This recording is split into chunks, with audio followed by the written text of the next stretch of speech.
Oh, just sit in the storage room, we need this area for real clients, my brother said with a smug grin. Then his secretary rushed in, Sir, the CEO of Evercrest Capital is here. I stood up and said, That's me.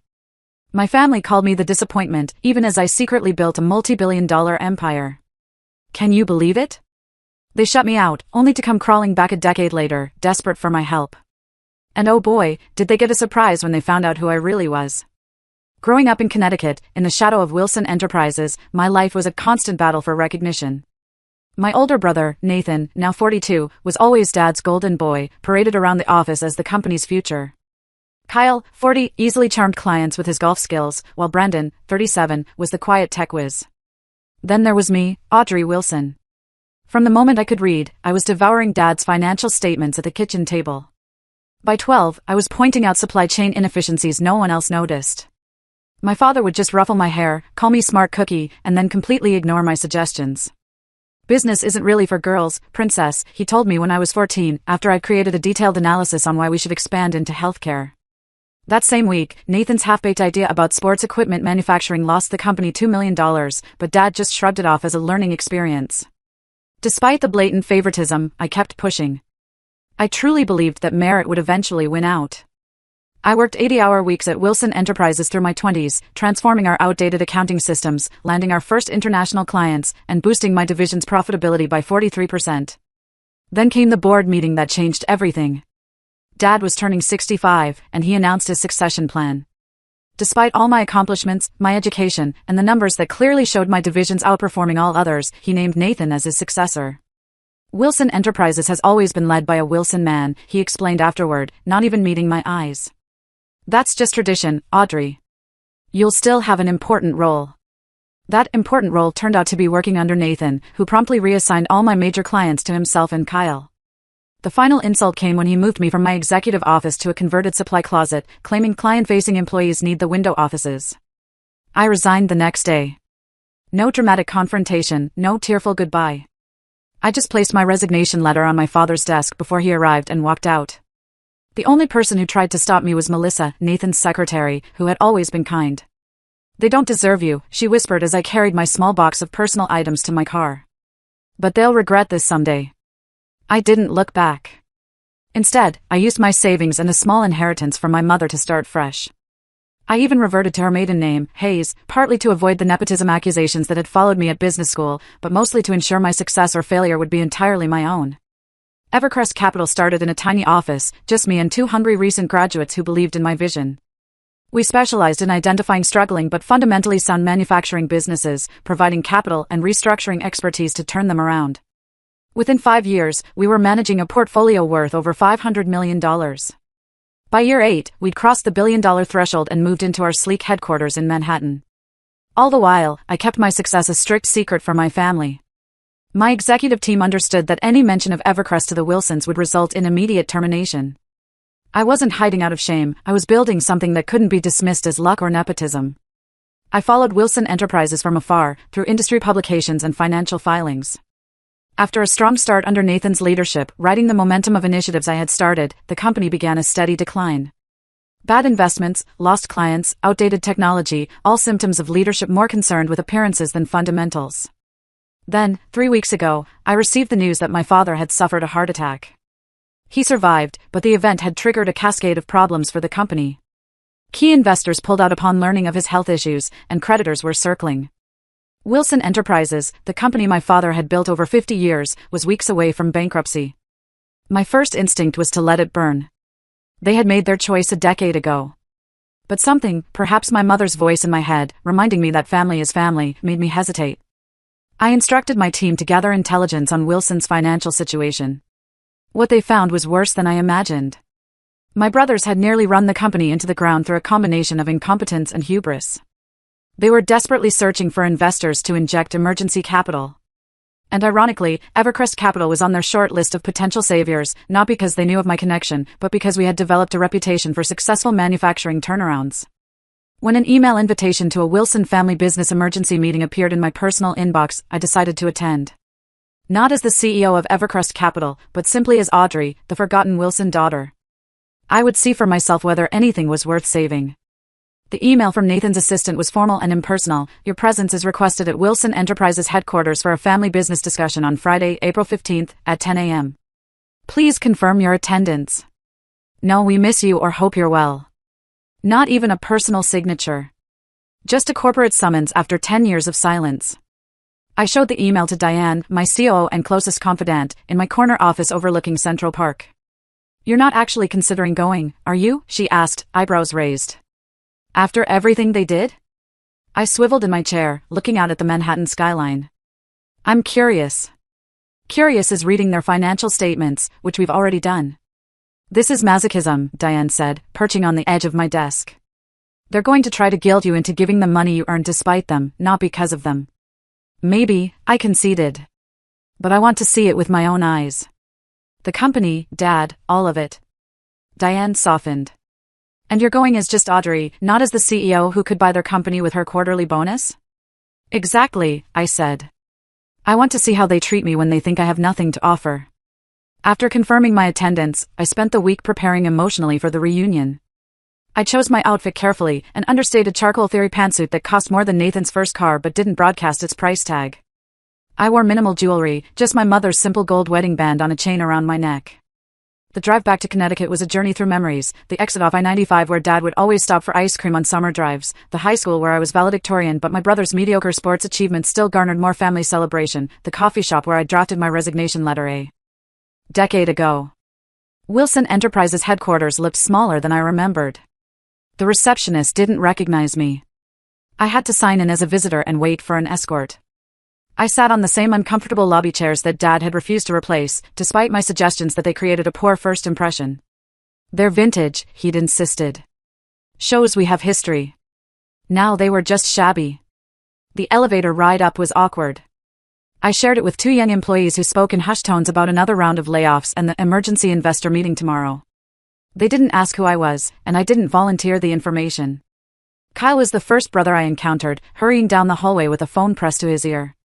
He did a double take, muttered, "Got to go," into his phone, and pasted on a smile that didn't reach his eyes. Audrey, wow, it's been a while. He gave me an awkward side hug. You look corporate. Hello, Kyle, I said coolly. Yes, it has been a while. 10 years, to be exact. He had the decency to look embarrassed. Right. Well, Nathan's running around like crazy preparing for tomorrow. Big potential investors coming. Could save the whole business. He checked his watch. Speaking of which, I should. Don't let me keep you, I said coolly. Brendan was next, emerging from what used to be the IT department. He'd aged more than I expected, premature gray streaking his temples. Unlike Kyle, he seemed genuinely pleased to see me.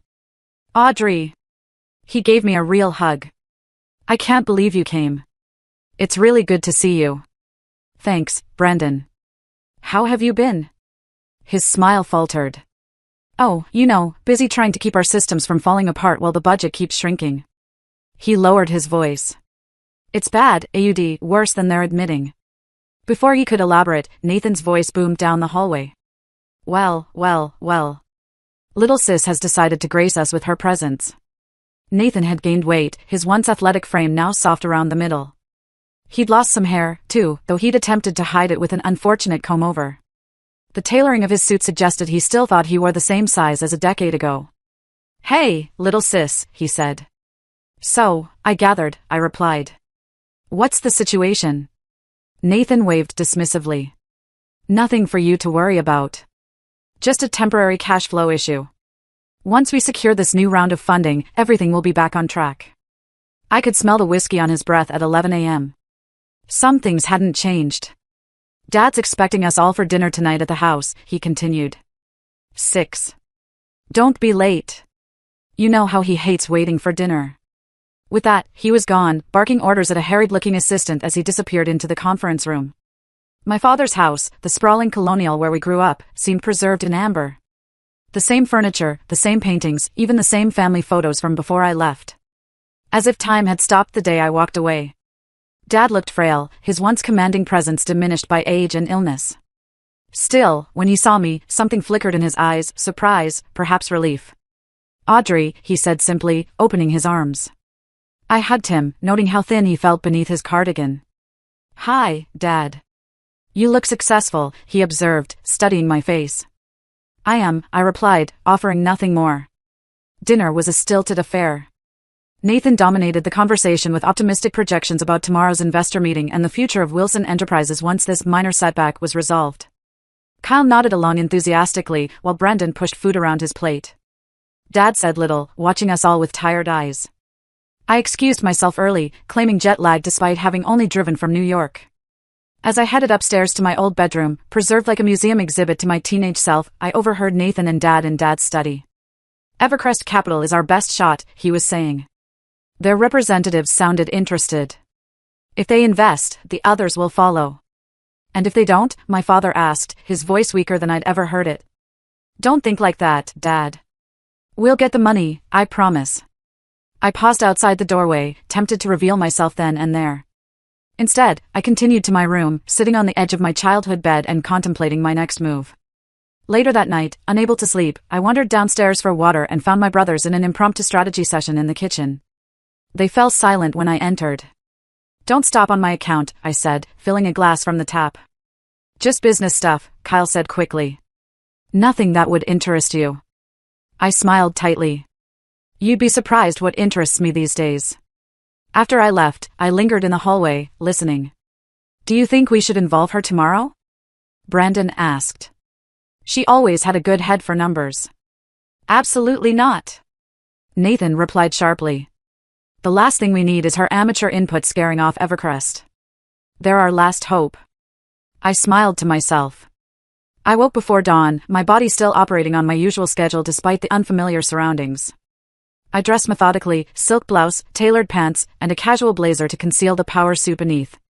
I secured my mother's ring around my neck and applied minimal makeup, enough to look professional but not enough to signal I was trying to impress anyone. By 7 a.m., I was at Wilson Enterprises, watching the frantic preparations from the periphery. Staff rushed around, adjusting furniture in the main conference room, testing the projector, and arranging platters of pastries that looked far more expensive than the company could afford right now. I approached Brandon, who was fiddling with the presentation laptop. "Need any help?" He jumped slightly. "Oh, Audrey, didn't see you there." "I'm pretty good with PowerPoint these days," I offered. Brandon hesitated, glancing toward Nathan's office. "I should probably let me just take a look," I said, sliding into the chair beside him. The presentation was a disaster. Inconsistent formatting, typos, and key financial projections, and worst of all, fundamentally flawed analysis of the company's turnaround potential. "Brandon, these projected growth numbers don't align with your current manufacturing capacity," I pointed out. "And this slide about future markets contradicts the data on slide 7. "Really?" He frowned, looking closer. I told Nathan those projections seemed optimistic, but he insisted. "What's going on here?" Nathan appeared in the doorway, coffee in hand. "Brandon, why isn't the presentation ready?" "I was just helping him polish a few things," I explained. "There are some inconsistencies in the financial." "We don't need your help," Nathan cut me off. "This presentation has been vetted by actual financial professionals." I bit my tongue, knowing any defense of my qualifications would reveal too much. "Just trying to contribute." "The best way you can contribute is by staying out of the way," Nathan said. "The investors will be here in an hour, and we need everything perfect." Perfect was certainly not the word I would use for their preparation. As the morning progressed, I watched board members and additional potential investors arrive.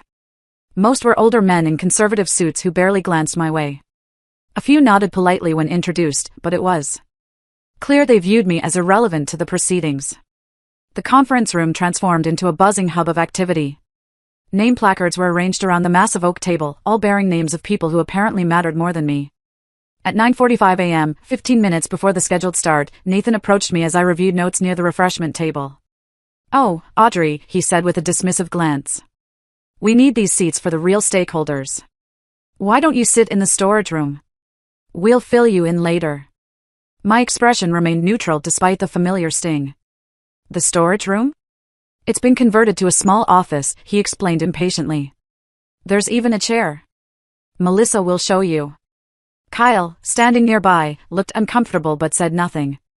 Brandon actively avoided eye contact, suddenly fascinated by his tablet screen. Melissa, Nathan's long-suffering secretary, gave me an apologetic look as she led me down a hallway to what was indeed a glorified closet. A metal folding chair sat next to a dusty desk piled with old catalogs and forgotten office supplies. "I'm so sorry, Ms. Wilson," she whispered. I tried to tell him this was inappropriate, but... "It's fine, Melissa," I assured her. "Actually, it's perfect." She looked confused but nodded and left me alone in the cramped space. The irony wasn't lost on me, billionaire CEO relegated to a storage closet in the company her father built. The room was a time capsule of Wilson Enterprises history, boxes of old product catalogs from the 1980s and 1990s, framed newspaper clippings about company milestones, a dusty plaque commemorating Dad's Entrepreneur of the Year award in 1995. In one corner, I found a box labeled Family, containing old photographs, my high school graduation, where I stood proudly beside my father, the company picnic when I was 16 and had won the Employee Innovation Contest with an inventory management solution that the company still used, my mother, before cancer took her, smiling with her arm around me at my college acceptance. The thin walls allowed me to hear the nervous energy in the conference room. Nathan's voice carried as he rehearsed his opening remarks, sounding less confident with each repetition. I could hear the shuffling of papers and occasional muttered curses as last-minute changes were made to the presentation. Then I discovered something unexpected, a stack of recent financial documents that had apparently been hidden away rather than properly filed. I skimmed through them, my stomach sinking. The situation was far worse than even my team had uncovered. Wilson Enterprises wasn't just struggling, it was on the verge of complete collapse, unpaid vendors, missed loan payments, tax liens, a perfect storm of financial mismanagement. At 10:15, I heard Melissa's heels clicking rapidly down the hallway. She burst into the main conference room. "Sir," she called out breathlessly. "Evercrest Capital's representatives are here. They've just pulled up in front." The room fell silent, then erupted. I stood, removing my casual blazer to reveal the impeccable suit beneath. I checked my reflection in my phone camera, securing a stray strand of hair and straightening my posture. Then I texted my waiting executive team, "Enter in 5 minutes." It was time to emerge from the shadows. I stood in the storage room, listening as Nathan began his introduction to the assembled board members and potential investors. His voice carried that artificial confidence I remembered so well, slightly too loud, slightly too rehearsed. "Ladies and gentlemen, thank you for joining us during this exciting time for Wilson Enterprises. While we face some temporary challenges, we're positioned for an unprecedented comeback with the right strategic partners." Through the thin walls, I could hear the rustling of presentation materials being distributed. Kyle chimed in occasionally with enthusiastic affirmations, while Brandon's quieter voice explained technical details when prompted. The board members' questions grew increasingly pointed. "These revenue projections seem extremely optimistic given your current production capabilities," noted one. "Could you explain the discrepancy between these figures and last quarter's actual performance?" asked another. Nathan's answers became more defensive, his explanations more convoluted. The room's energy was shifting. I could feel the potential investors' interest waning with each unconvincing response. Then came the moment that changed everything. The door to the conference room burst open. I heard Melissa's breathless voice, "Sir, Evercrest Capital's CEO is here." An expectant hush fell over the room. I imagined them all turning toward the main entrance, waiting for the arrival of the financial savior they'd pinned their hopes on. I counted to 5, took a deep breath, and opened the storage room door. The silence that greeted my entrance was absolute. 20 faces turned to me in confusion, then shock as understanding slowly dawned. Nathan stood frozen mid-gesture at the head of the table, presentation remote dangling from his hand. "Sorry I'm late," I said calmly, walking to the empty chair at the opposite end of the table. I was reviewing some interesting financial documents in the storage room where I was asked to wait. Nathan recovered first, his face contorting in confusion. "Audrey, what are you doing?" "We're in the middle of an important meeting, waiting for Hayes from Evercrest Capital." I smiled, placing my business card on the table and sliding it toward the center. That would be me. Audrey Hayes. I reverted to my mother's maiden name when I started my company. One of the board members, Mr. Fitzgerald, who had been with the company since my father's early days, picked up my card. His eyes widened as he read it. "Audrey Wilson is Audrey Hayes, the Audrey Hayes, CEO of Evercrest Capital?" I nodded, removing my company ID from my pocket and placing it beside the card. "The very same." The room erupted. Kyle's mouth literally hung open. Brandon stared at me with a mixture of shock and, was that, admiration? The board members whispered urgently to one another, some looking impressed, others concerned. Nathan's face had drained of color. "This is some kind of joke," he stammered. "You can't be, but you've been, what, working as a secretary somewhere all these years?" After I left Wilson Enterprises, I interrupted. I founded Evercrest with my savings and a small inheritance from Mom. We've grown exponentially year over year for the past decade. Forbes featured me last month, actually. The invisible billionaire, they called me, due to my preference for privacy. Nathan attempted to regain control of the room. Everyone, let's take a short break. Audrey, I need to speak with you privately. I don't think so, I said, my voice firm. I'm here as an invited potential investor, and I'd like to continue this meeting. I turned to the board. If that's acceptable to you? Mr. Fitzgerald nodded, a small smile playing at his lips. Several other board members murmured agreement. Excellent, I said, opening my portfolio. Now, I've reviewed the materials you provided to my team, as well as some additional documents I found while waiting in storage. I have several concerns I'd like to address. For the next 30 minutes, I methodically dissected the company's financial situation, pointing out the mismanagement, poor strategic decisions, and accounting irregularities that had brought Wilson Enterprises to the brink of bankruptcy. I was professional but unsparing, backing every criticism with specific examples and data. The European expansion 3 years ago consumed 40% of available capital but has yet to generate positive returns, I noted. The Miller account was lost due to repeated quality control failures that weren't addressed despite multiple warnings. And the company has been operating with outdated manufacturing technology while the executive suite was renovated twice in 5 years. Nathan's face grew increasingly red as I spoke. When I finished, he exploded. This is ridiculous. You come back after abandoning the family. Nathan, Kyle said quietly, maybe we should listen. No! Nathan slammed his hand on the table. She doesn't know what she's talking about. She's been gone. She's an outsider. Actually, Brandon interjected, surprising everyone. Everything she said is accurate. I've been trying to raise these same issues for years. The room fell silent again. Then, from the doorway, came a voice I immediately recognized. Let her speak, Nathan. My father stood there, looking older and friendlier than he had at dinner, but with a commanding presence that had built Wilson Enterprises from nothing. He walked slowly to an empty chair, nodded for me to continue.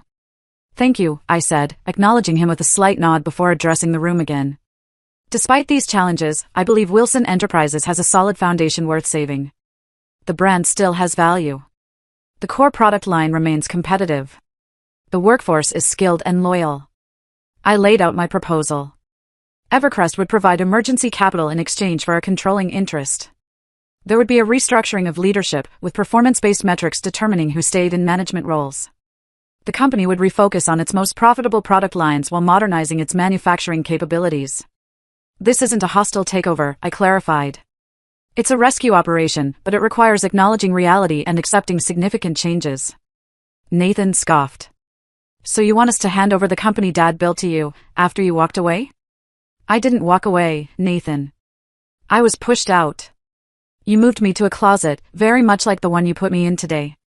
I met his gaze steadily. But this isn't about the past. It's about whether Wilson Enterprises has a future. Kyle, always the peacemaker, attempted to mediate.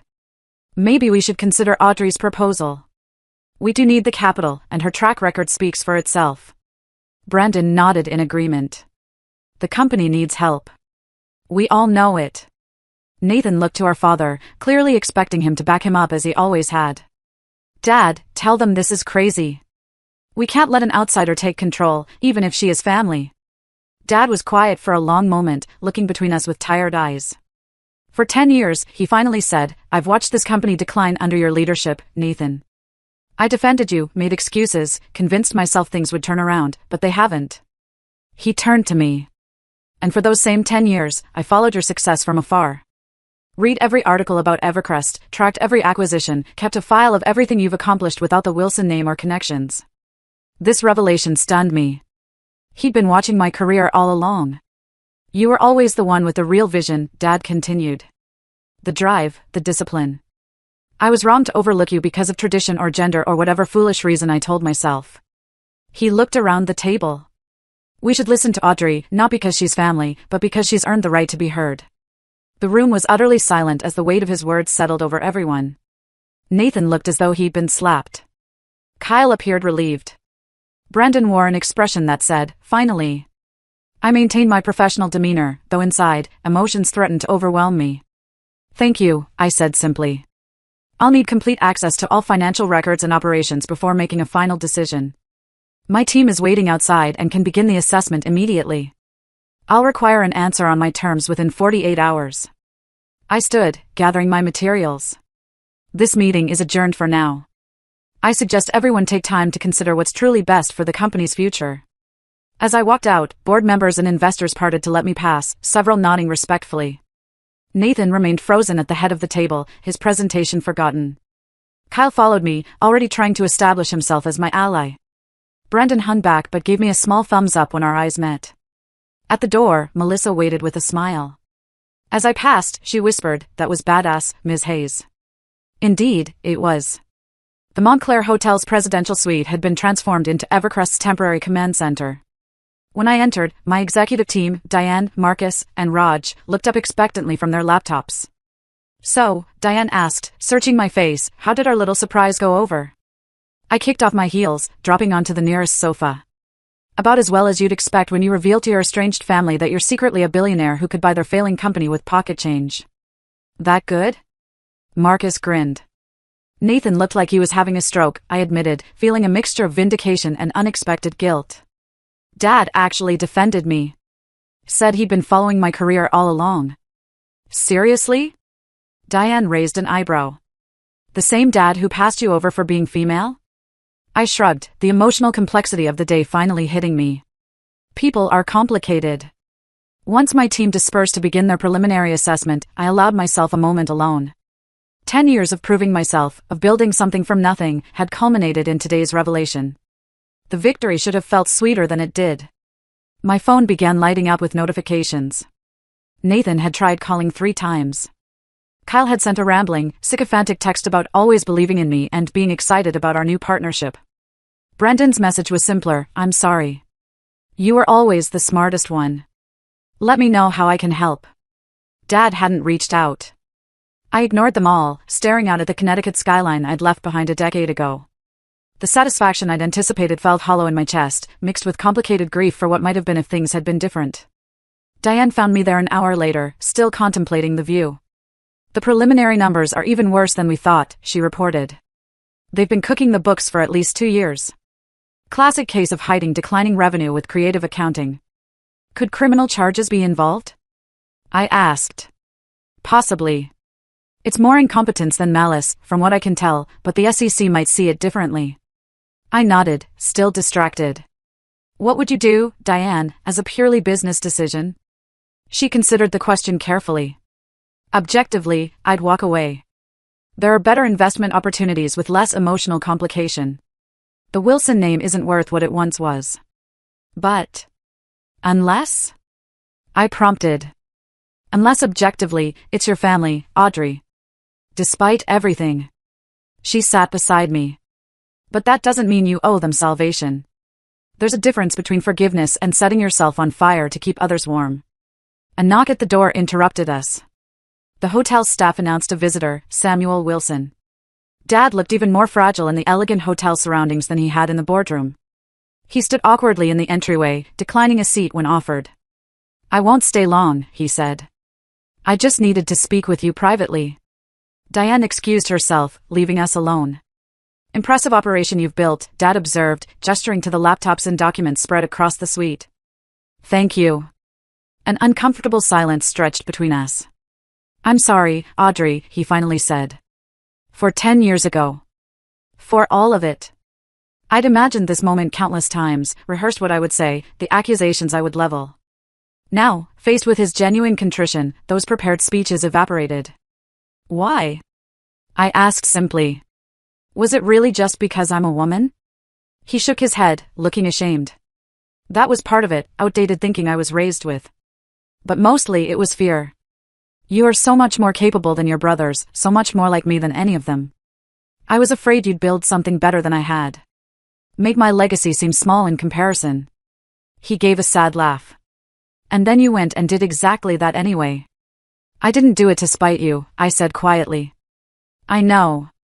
You did it because it's who you are. A builder. A visionary." He met my eyes directly, like I used to be, before I got caught up in preserving rather than growing. Another silence fell between us. There's something else, he said finally. Something the boys don't know yet. My health situation is more serious than I've let on. The heart attack revealed advanced coronary disease. The doctors give me a year, maybe 2, with aggressive treatment. The news hit me harder than expected. Despite everything, he was still my father. I'm sorry, I said, meaning it. I don't tell you this for sympathy, he clarified. But because I need you to understand what I'm asking. Wilson Enterprises isn't just a company to me. It's my life's work. The thought of it disappearing, of nothing remaining to show for 50 years of building. He trailed off, emotion catching in his throat. You want me to save it, I finished for him. I want you to consider saving it, he corrected. Not for Nathan, or Kyle, or even me. But as a legacy worth preserving, flawed though it may be. After he left, I sat alone for a long time, conflicting emotions warring within me. The professionally detached CEO in me said to walk away. Wilson Enterprises was a risky investment at best. The wounded daughter wanted nothing more than to reject their desperate need, to let them face the consequences of pushing me away. But another voice whispered insistently, my mother's. She had always been the compassionate counterbalance to Dad's ruthless pragmatism. Family is family, she would say, even when they disappoint you. I called my therapist, Dr. Levine, for an emergency session. We'd worked together for years, processing the complex grief and anger I carried from my family relationships. It sounds like you're at a crossroads, she observed after I explained the situation, professionally and personally. I built Evercrest to prove them wrong, I admitted. To show my father he made a mistake choosing Nathan over me. Now that I've done that, what's left? Perhaps the more important question. The question lingered with me as I directed my team to conduct a thorough analysis of Wilson Enterprises' financials. They worked through the night, accessing systems with passwords Brendan quietly provided, uncovering the full extent of the company's troubles. By morning, I had the complete picture, and it wasn't pretty. Years of mismanagement had left the once thriving company on life support. Multiple divisions were hemorrhaging money. Client relationships had deteriorated. Talented employees had fled for competitors. Yet, beneath the dysfunction, I could still see the bones of something worth saving. The core manufacturing technology remained sound. Several product lines continued to perform well despite neglect. Most importantly, many loyal employees had stayed, keeping things running through sheer determination. After 48 sleepless hours, I made my decision. I would help save Wilson Enterprises, but on my terms, with clear boundaries between family and business. 3 days after my dramatic revelation, I returned to Wilson Enterprises with my full executive team. We arrived precisely at 9 a.m., striding through the lobby like a tactical unit. The employees whispered as we passed, word of my true identity having spread throughout the company. The boardroom had been prepared for our arrival, fresh flowers, premium coffee service, presentation materials meticulously arranged. Nathan stood stiffly near the head of the table, clearly uncertain of his role in this new paradigm. Kyle hovered nearby, smiling too broadly. Brendan waited quietly by the projection equipment, looking more at ease than I'd seen him in years. The board members filed in, followed by my father, who took a seat to the side, present but deliberately not at the head of the table. Good morning, I began once everyone was seated. Thank you for agreeing to this meeting on such short notice. My team has completed our preliminary assessment of Wilson Enterprises' financial position and operations. Today, I'll present our findings and a proposed path forward. For the next hour, I laid out in meticulous detail exactly what had gone wrong with the company and when. I was professional but unflinching, identifying specific decisions that had contributed to the decline. Nathan squirmed as I highlighted his European expansion failure. Kyle looked at the floor when I mentioned the loss of 3 major clients under his sales leadership. The company currently has negative cash flow of approximately $2.3 million per month, I concluded. At this burn rate, without intervention, Wilson Enterprises will be insolvent within 45 days. A heavy silence fell over the room. However, I continued, we believe the company can be saved with immediate, decisive action. I outlined our proposed turnaround plan. Evercrest would provide emergency capital of $50 million in exchange for 60% ownership. There would be a complete restructuring of the executive team based on merit rather than family connections. And profitable divisions would be sold or shuttered. Manufacturing would be modernized with state-of-the-art technology. Additionally, I said, looking directly at the board, I will require installation as chairperson, with full authority to implement necessary changes without interference. Nathan stood abruptly. This is outrageous. You're talking about a hostile takeover of a family business. I'm talking about saving a family business that you've run into the ground, I replied calmly. The alternative is bankruptcy within weeks. Your choice. We can find other investors, he insisted, though his voice lacked conviction. Can you? I raised an eyebrow. In time, with these financials? Be my guest. Mr. Fitzgerald, the senior board member, cleared his throat. Nathan. Perhaps we should consider Miss Hayes's, Ms. Wilson's, offer seriously. The timeline she's presented aligns with our own projections. Nathan looked around for support but found little. Even Kyle was studiously examining his coffee cup. This is still a family company, Nathan said desperately.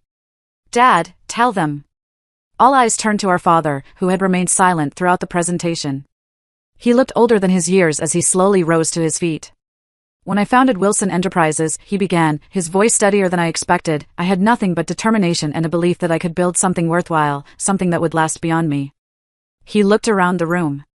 Somewhere along the way, I confused preserving my control with preserving the company itself. He turned to Nathan. Son, I did you no favors making you CEO before you were ready.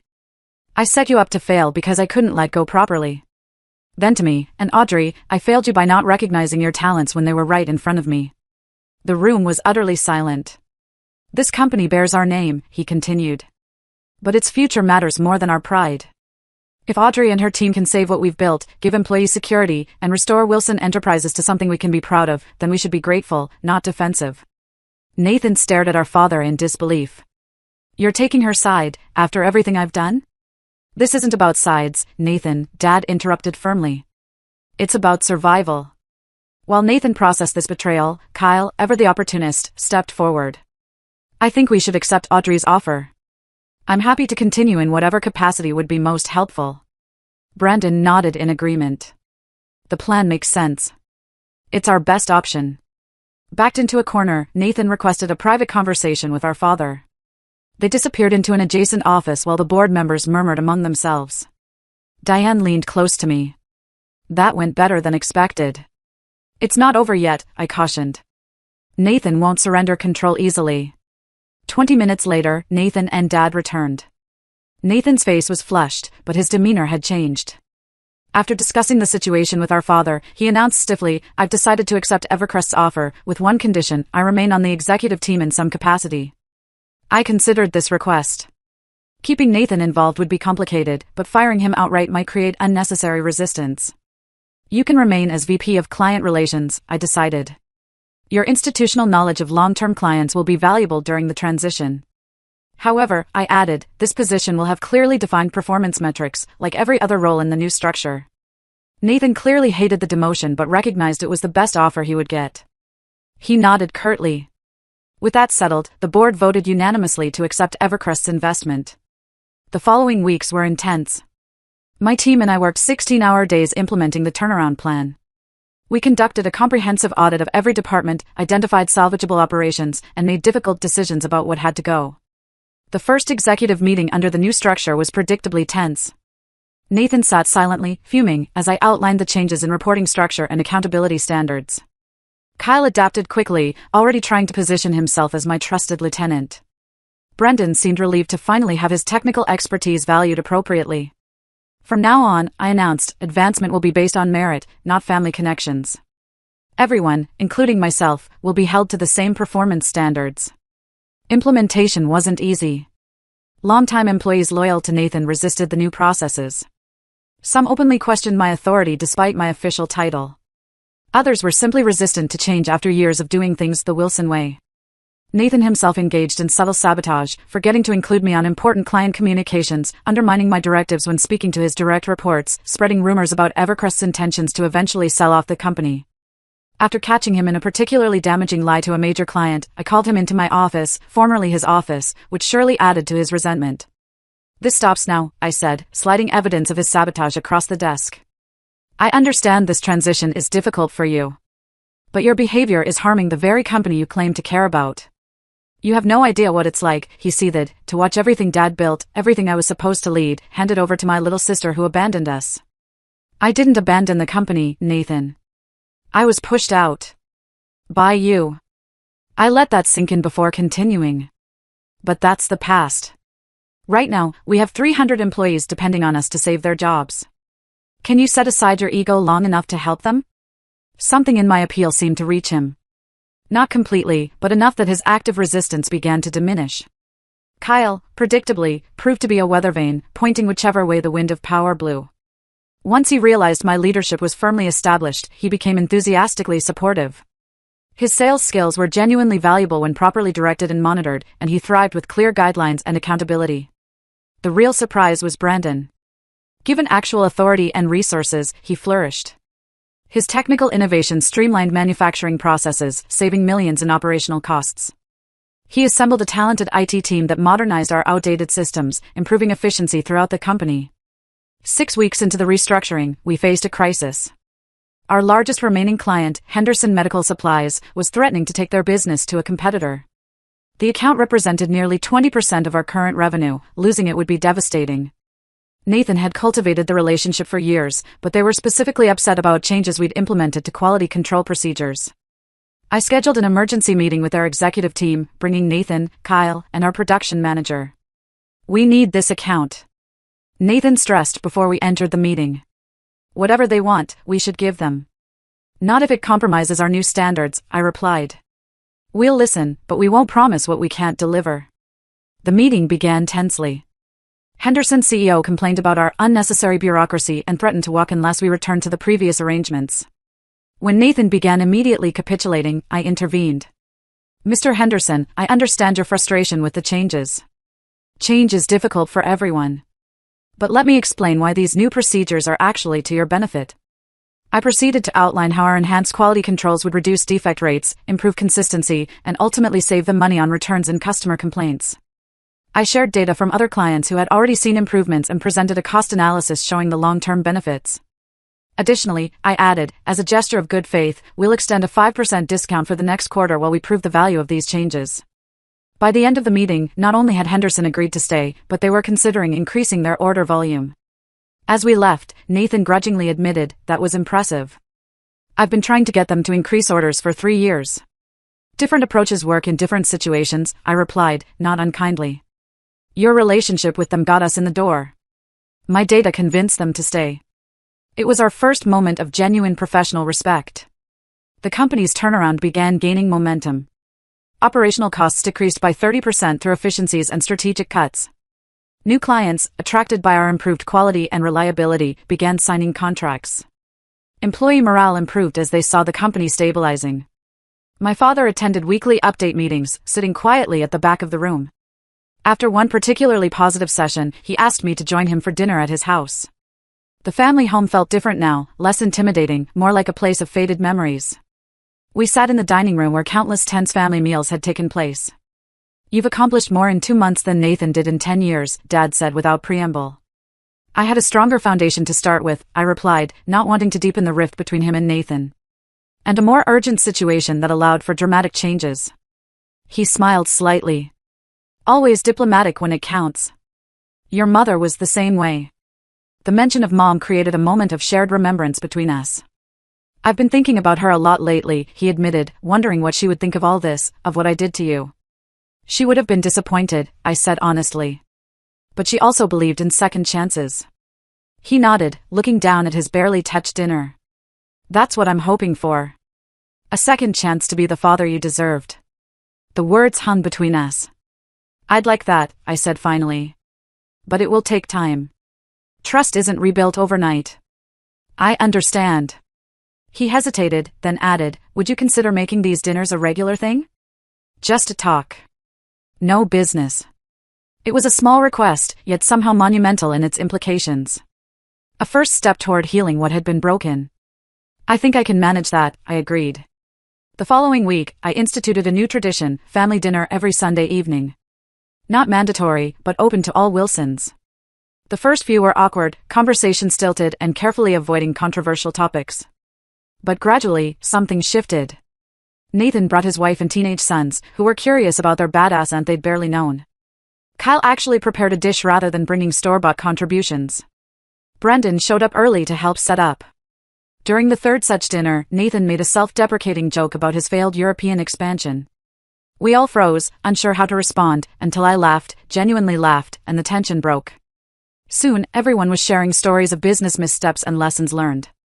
For the first time in over a decade, it felt like we might actually become a family again, different from before, with clearer boundaries and expectations, but a family nonetheless. 6 months passed in a blur of strategic decisions, operational changes, and careful rebuilding. What had once seemed impossible was now reality. Wilson Enterprises was not just surviving but beginning to thrive again. The emergency capital infusion had stabilized our finances. Strategic divestment of unprofitable divisions generated additional cash flow. Most importantly, our renewed focus on quality and innovation had restored client confidence and attracted new business. The most significant development came unexpectedly. During a routine review of potential acquisition targets, my Evercrest team identified surprising synergies between our portfolio companies and Wilson Enterprises' core business. What began as a rescue operation evolved into a strategic merger, with Wilson Enterprises becoming the manufacturing arm of a larger, more diversified operation. The day we announced the formal merger was surreal. I stood at the podium in the company atrium, facing employees from both organizations, my family seated in the front row. Today marks not an ending, but a new beginning, I told them. Wilson Enterprises and Evercrest Capital are stronger together than apart, combining century-old manufacturing expertise with cutting-edge financial and operational strategies. I glanced at my father, who nodded slightly, pride evident in his eyes. The company's transformation had catalyzed family transformation as well. Nathan had initially struggled with his diminished role but eventually found his niche in client relationship management, where his natural charisma could shine without the burden of operational leadership. He'd never be my closest confidant, but we had reached a professional détente that seemed impossible months earlier. Kyle thrived in the new structure, his sales talents amplified by proper support systems and accountability. Without the pressure to be something he wasn't, he became more authentic and effective. Brandon experienced the most dramatic change. Given resources and recognition, he developed into an exceptional technical director. We discovered a natural sibling shorthand, often finishing each other's sentences during planning sessions. The bond we might have formed as children began growing in adulthood. Our father attended board meetings regularly despite his health challenges, offering historical context without attempting to control outcomes. His doctors reported surprising improvements in his condition, attributing it to reduced stress and a renewed sense of purpose. The weekly family dinners had evolved from awkward obligations to genuine gatherings.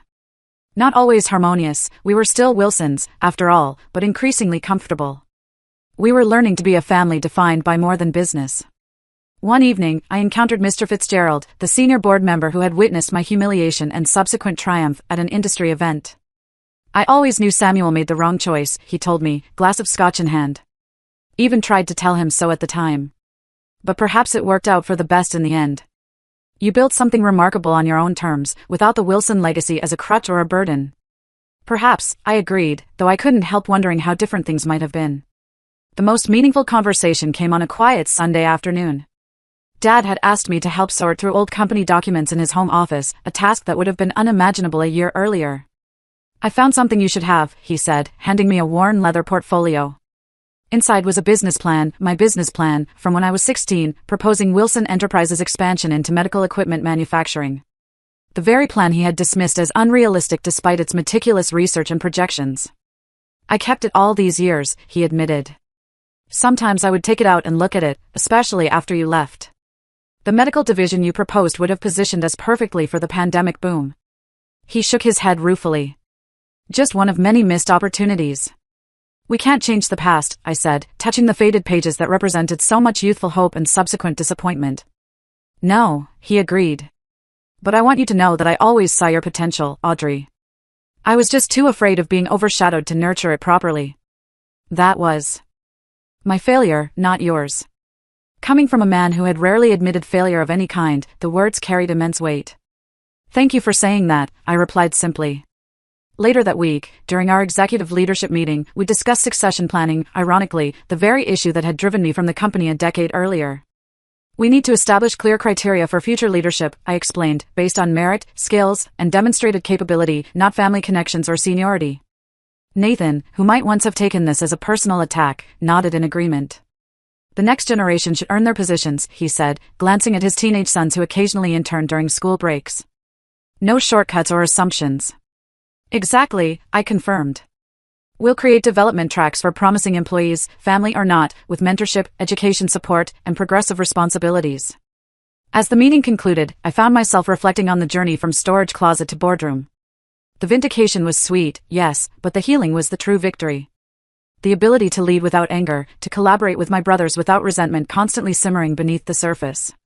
I had spent years building Evercrest to prove my worth to a family that had undervalued me. The irony was that true satisfaction came not from proving them wrong, but from creating something that made all our lives better. Success wasn't revenge.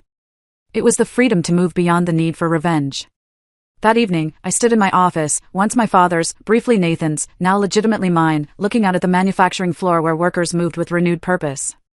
The Wilson name still adorned the building, but its meaning had evolved. No longer a patriarchal kingdom, but a modern enterprise where contribution mattered more than connection. So, what's the lesson in all this? That sometimes being underestimated is your greatest advantage. That building yourself outside the shadow of family expectations can forge a strength no inheritance could provide. That healing doesn't require forgetting the past, but it does require releasing its power to define your future. And perhaps most importantly, that the storage room where they seat you might just offer the perfect vantage point to observe exactly what needs changing, before you emerge to change it all.